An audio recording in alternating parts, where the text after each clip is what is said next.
نن په دنیا کې زموږ او ستاسو زندگی ده. په دې زندگی کې که انسان له مشکلات او پریشانۍ راس د انسان دا تمه د انسان دا امید چې دا مشکلات او پریشانۍ به ورځ ختمیږي او دا مشکلات به ورځ په اسانۍ باندې بدلیږي او دا پریشانۍ به ورځ په خوشحالۍ باندې بدلیږي.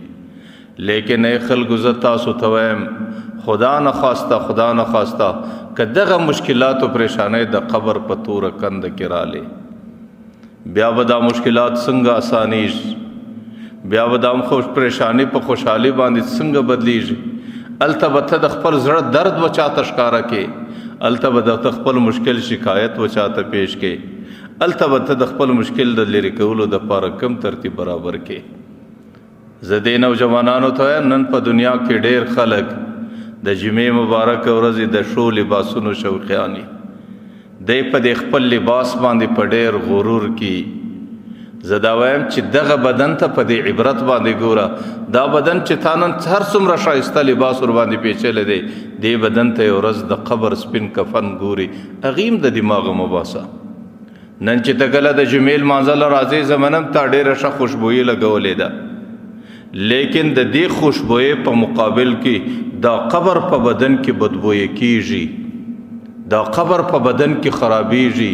د دې قبر داسې بدبویي د دې قبر د دې بدن په دې قبر کې ډېره تیزه بدبویي، هغه بدبویي هم د دماغه څخه لرې کوه.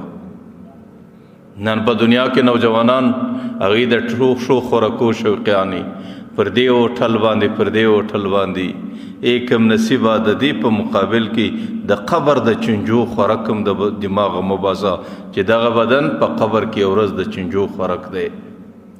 کتابو لیکلی دي چې سړی کله په قبر کې کښېږدي په نیم ساعت او په یو ساعت کې د انسان د سترګو په دې ځایو کې د دې پزې په دې ځایو کې دستي چنجي پیدا کېږي، د انسان نس وپړسیږي او په دې قبر کې سره پټاو سي او د چنجانو ډک سي.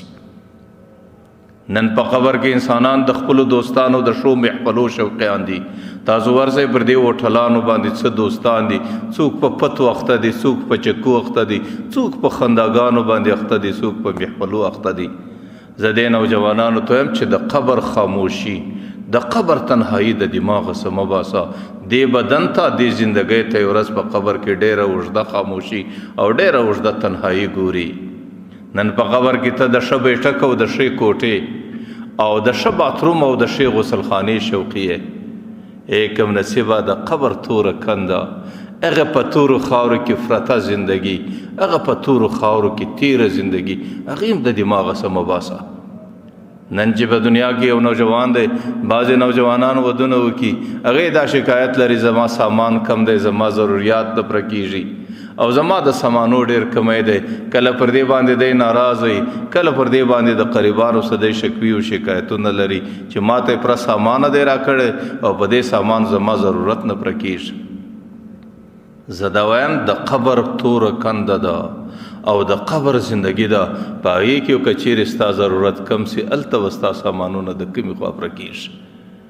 حضرت ابوبکر وایي من دخل القبر بلا زاد، که یو سړی بغیر د توشې څخه دې قبر ته ورغوټس چې سامان نسته ورسره، ضروریات نه دي پوره، د قبر دپاره څه بندوبست نه دی سوی، فکأنما رکب البحر بلا سفینة، لکه سړی چې په یو بې پایانه کښتۍ کې په یو بې پایانه دریاب کې بغیر د کښتۍ څخه غوټس. او دا بے پایانه سمندر او دریاب دا قبر دا د اوبو سمندر نه دی، دا د الله تعالی د عذابونو سمندر دی.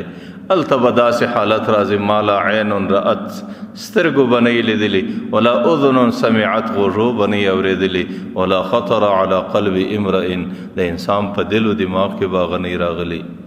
زکات د دنیا د حالاتو په مقابل کې د آخرت او د قبر د زندګۍ حالات راګرځول، دا د انسان دانایی ده، دا د انسان هوښیاري ده، دا د انسان عقل مند